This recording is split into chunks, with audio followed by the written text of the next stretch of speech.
Podcasting from Dallas, Texas. I am Shireen, and this is the Yumlish podcast.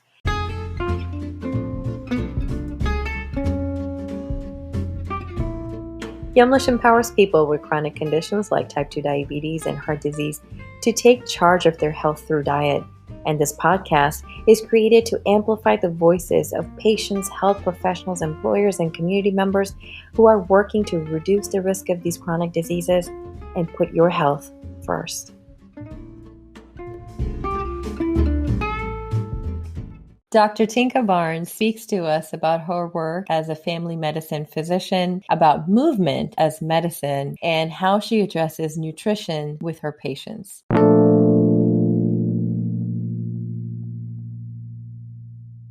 Tinka Barnes is a board-certified family medicine physician who relishes working in the underserved community. She is passionate about educating her patients on how to live a healthier life through nutrition and movement as medicine. Dr. Barnes, welcome. Thank you for having me. I really do appreciate it. An absolute pleasure having you on. So, Dr. Barnes, I want to dive right in and understand what led you to become a family medicine physician, and how did this focus on food and then also food as and movement as medicine actually come about? Well, I am originally from Los Angeles, California, born and raised, and I grew up in a family of 7. So there was 5 kids and my mom and dad. And my mom and dad are from Mississippi and Louisiana, and they grew up on farms. So the whole thought process around food was definitely focused on how they saw food. They did not see fast food places as the main source of our dinners or our lunches. So we usually had home cooked meals. My mom was mostly a stay-at-home mom until she was like 35. So I got the benefit of having home cooked meals, and I really enjoyed that. My dad was like, I call him the first Black Jack LaLanne, because he was juicing well before it became popular now to juice. And we would juice carrots and greens and apples and parsley. So I got a strong introduction to healthy eating from my family, and my introduction to medicine came because I had some issues with my hip and I had to have some surgery. So I had to come in contact with doctors, and it just really interests me how much they knew about the human body. And so with that introduction to medicine, at the age of 9, I decided I wanted to be a physician, and a family medicine component kind of came when I got to medical school. And I saw how much a family medicine doctor can do as it relates to interacting with patients of different ages, as well as different medical conditions that they're dealing with. And so I love variety, and family medicine is right up my alley when it comes to taking care of a variety of ailments with patients, and then doing also some hands-on things like procedures and those kind of things. So I really did appreciate the interaction I had as a child that really led me to my love and passion for medicine. Now, we hear about food as medicine, but you have coined a term called movement as medicine. What does this mean? Yeah, so I think I saw somewhere on the internet where it said movement is medicine, or movement as medicine. And so I kind of picked up on that because I have always loved dancing and exercise. And as a child, I just was very active. And so when I got into my adult life and got into medical school, I was still very active. So when I was thinking about what we do to help lose weight, my focus was on let's exercise twice a day. That's what you got to do to lose weight. That was my thought process, even up until maybe 10 years ago. That was my main focus, was more on exercise than it was on eating healthy. Although I was I think at that time was a pretty healthy vegetarian for the most part. But the exercise component is something that I think we know that it's part of a healthy lifestyle is exercise. But I think we don't also see that it's not just part of our cardiovascular fitness and improving our cardiovascular health, but it's also part of our mental health. So when you look at exercise and the recommendations from the American Cardiology Society and from Mayo Clinic and Duke and all these different entities, they definitely focus on helping patients see what number of minutes you're supposed to be doing as far as your activities to try and be physically active. So 150 minutes to 300 minutes a week is what's recommended for physical activity. I don't think that we as a population focus so much on how physical activity can really help us from a mental health standpoint. And so movement as medicine is really a phrase to say you can use these activities that you're doing to improve your cardiovascular fitness, but you can also use these activities to improve your mental health. So if you have depression and anxiety, there are multiple studies that show how physical activity helps to improve depression and anxiety. Even yoga, stretching, those kind of things really help to improve depression and anxiety. And looking at the definition. So if we look at what is the definition of physical physical activity. What's the definition? Exercise. So physical activity is doing any kind of movement that helps to the contraction of the skeletal muscles that increases energy expenditure above your basal level. So your basal level of energy expenditure is, for example, you wake up in the morning, brush your teeth, you sit down on the couch, eat some popcorn, and you watch movies all day. So your body is actually burning some calories while you're doing that. And it's based off of your age, it's based off of your sex. And so when you factor those things in, you're going to have a certain number of calories that you're burning during that time period. And so physical activity would be, say, taking the trash out or going to the garden and doing some gardening. That is physical activity. But what exercise is that makes it different is a planned physical activity. It's a structured, repetitive, and purposeful use of an activity that's the main objective is for the improvement and maintenance of your overall health and physical fitness. So that's what exercise is. Interesting. How does this concept of movement as medicine really translate into your work and the patients that you see? I have a benefit of working in a population that's more at risk. And so we take care of patients, and I've been doing this pretty much since I finished medical school and residency in 2006, 2007, and working in federally qualified health centers and institutions and clinics where we focus on treating patients who may not have as much access. We get exposed to all the different socioeconomic things that may factor in and affect an individual's ability to eat healthy, an individual's ability to move and feel safe in their environments with activity. So when I see a patient, I always try and keep in mind that each patient is different, that no matter what's going on in their life, we have to be mindful and respectful of their different cultures and the different things that may allow them to have more barriers to movement. We have more barriers to seeing food as medicine as well, and try to understand where they're coming from. And so when it comes to movement, I just tell them, even if you can't get out the house, if you don't feel safe getting out the house, or right now we're in a pandemic. So a lot of people are not trying to go to the gym.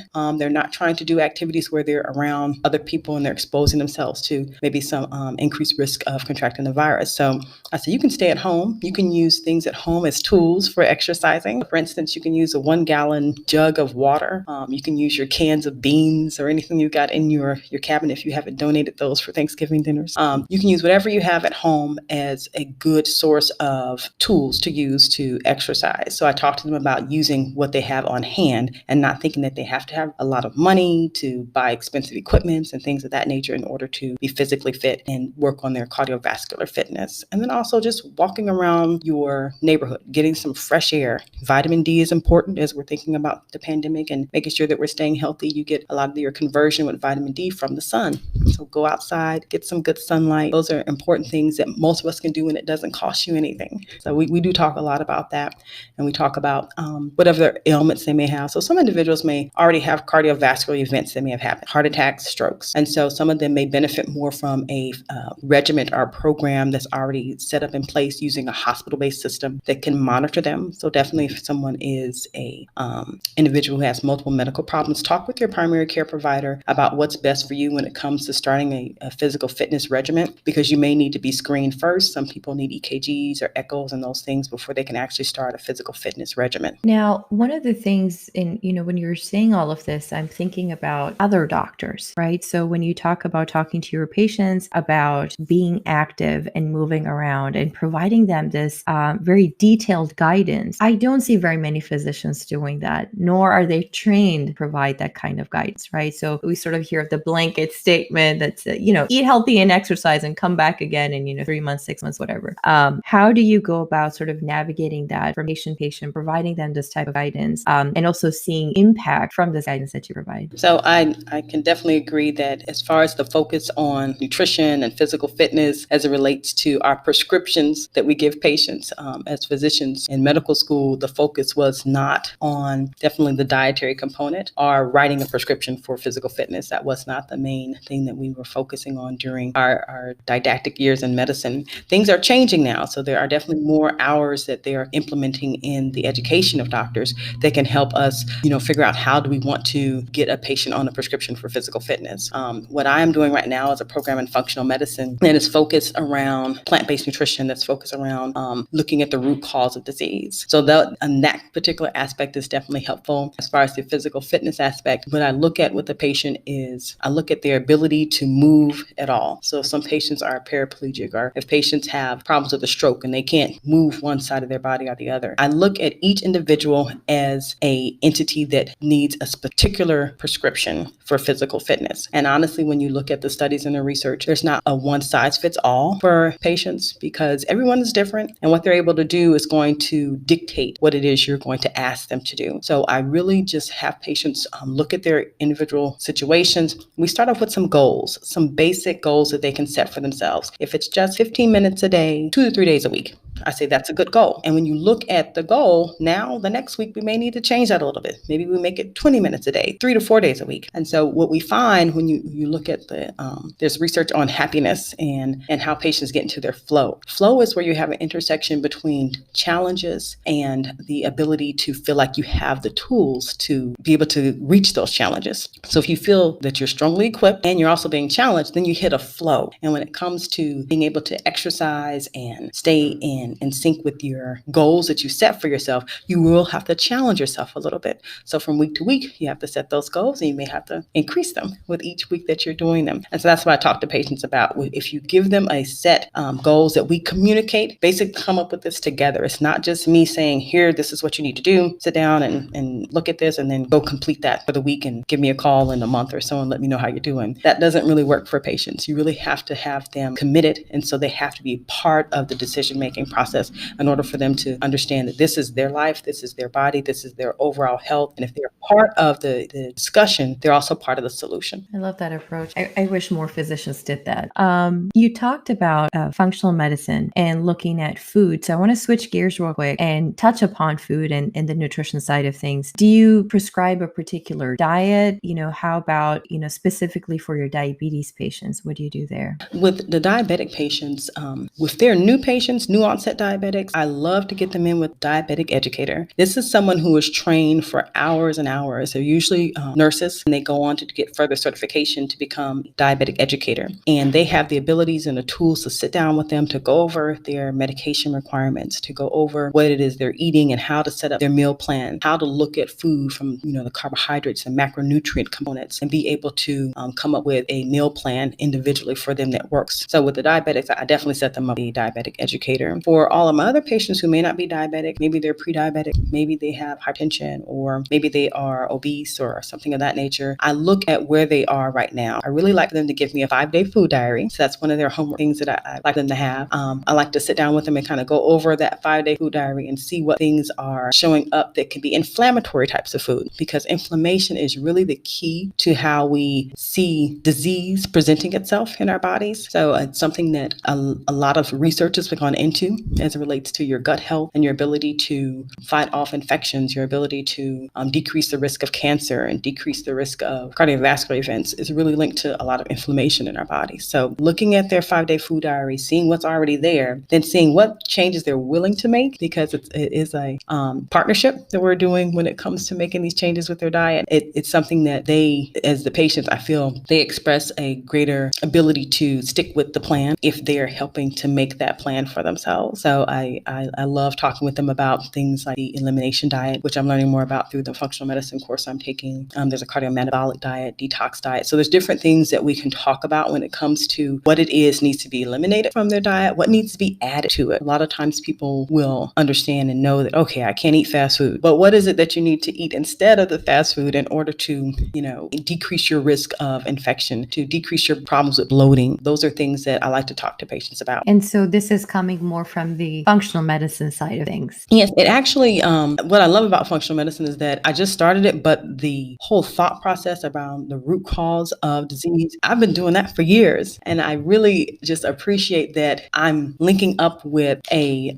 program that really helps to get that evidence-based medicine behind the focus on nutrition, and how nutrition is something that we can use to help heal our bodies from the inside, because the body is such a smart, intelligent, and wonderful tool that we can use that we've been given. And when you have problems in the body, when we have diabetes and we have, problems with polycystic ovarian syndrome, all those things that are going on, those are not things that just happen to our bodies. Those are things that our bodies is saying, hey, there's something going on in here and we need to make some changes. So it's really important to listen to your body and pay attention to what it's telling you, because it's showing you that there's something going on at the level of the cellular level that needs to be addressed. And a lot of times it will be improved by changing things in our diet. Such a close relationship between illness and diet and also activity. And if you're not focused on sort of that, how they play a role, you sort of miss a boat on what your body's really trying to say to you. Yes, we can't ignore those cues. So if you're having a lot of, excuse my reference to it, but gas and bloating, that means there's something going on in your gut. There's some way that your body is not processing food appropriately that's causing that bloating. If you're having problems with, like I was talking about, polycystic ovarian syndrome, or problems with insulin insensitivity, these things are linked to how we're eating, how much things we're eating. And it's important for us to stop if we're still having those issues and kind of back up a little bit and look upstream. Look at what could be the cause for those particular things that are going on, and stop just putting medications and prescriptions on top of prescription that we know do not work as well. Because when you look at medications, and studies show that when patients are taking these medications, they're only working for a small sector of the population, exactly the way we want them to work, without any side effects. So medications, definitely if your doctor has recommended that you take something, talk to them about that. But it's something that we know does not work for everybody the same way, just because it has not been tested on every single person, and everybody's genetics is a little bit different. So someone who takes metformin may do perfectly fine if this is,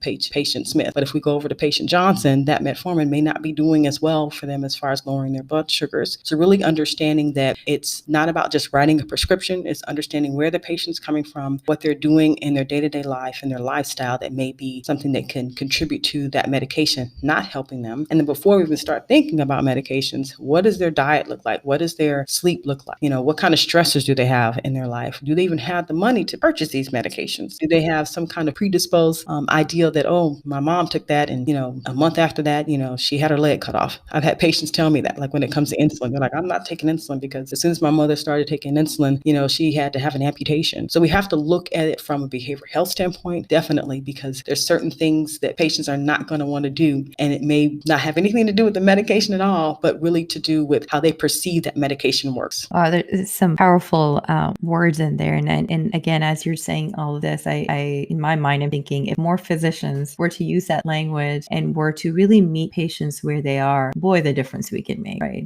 So we're rounding up toward the end of the episode.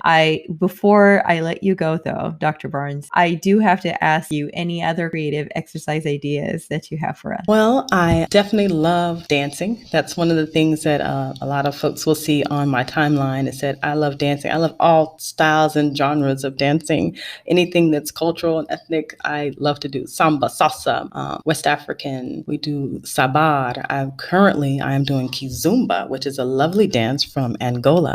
And the instructor that I'm using, she lives in Amsterdam, but we do it through Zoom. And so I definitely would recommend, if you feel like you can't move, talk with your doctor first, make sure that you're clear to do any exercise. But if you feel like you can't do any kind of activity because you can't get out of your house, look into those online programs that may be available for you. If it fits your pace more to do something like yoga or Tai Chi, there's a ton of things that's online. So I recommend just at least investigating what's on there. And if you don't have any chronic medical conditions that need to be cleared and evaluated first with your primary care doctor, then trying to see if some of those things may work for you as far as moving your bodies around, even in the comfort of your home, where you don't have to worry so much about touching those fomites that are out there. But all of that movement is important for your soul. It's important for your spirit. It's also important for your cardiovascular fitness. On that note, Dr. Barnes, thank you so much for your time again today. How can folks connect with you after this episode? You can look me up on Instagram at TheVeganMD. That is my handle.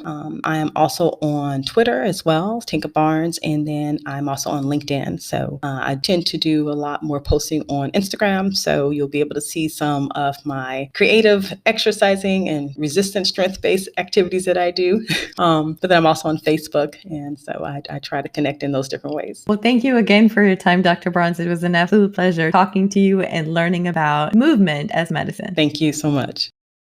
So find Yumlish on all the social media accounts linked in our podcast show notes. Our Yumlish socials help you learn more about our mission at Yumlish, keep you updated on helpful tips for managing your diabetes and giving you access to exciting opportunities with Yumlish. With that, to our listeners in Texas, Yumlish will be running a diabetes management course here in the Dallas region. If you are interested, email us at info@yumlish.com and we'll connect you over to that. Lastly, if you enjoy Yumlish podcast and know a healthcare expert working in the nutrition space, reach out to us on Instagram to nominate them. Send us a DM telling us who you want to nominate, what they do, and why you believe their work is making a difference in the lives of individuals to conquer chronic illness. Thank you again. Until next time, stay well. This episode of the Yumlish podcast is made possible by Anchor. Anchor is a free and easy way to create a podcast. Their creation tools allow you to record and edit your podcast right from your phone or computer. Anchor also distributes your podcast for you, so it can be heard across Spotify, Apple Podcasts, and many more. It's everything you need to make a podcast all in one place. Download the free Anchor app or go to anchor.fm to get started.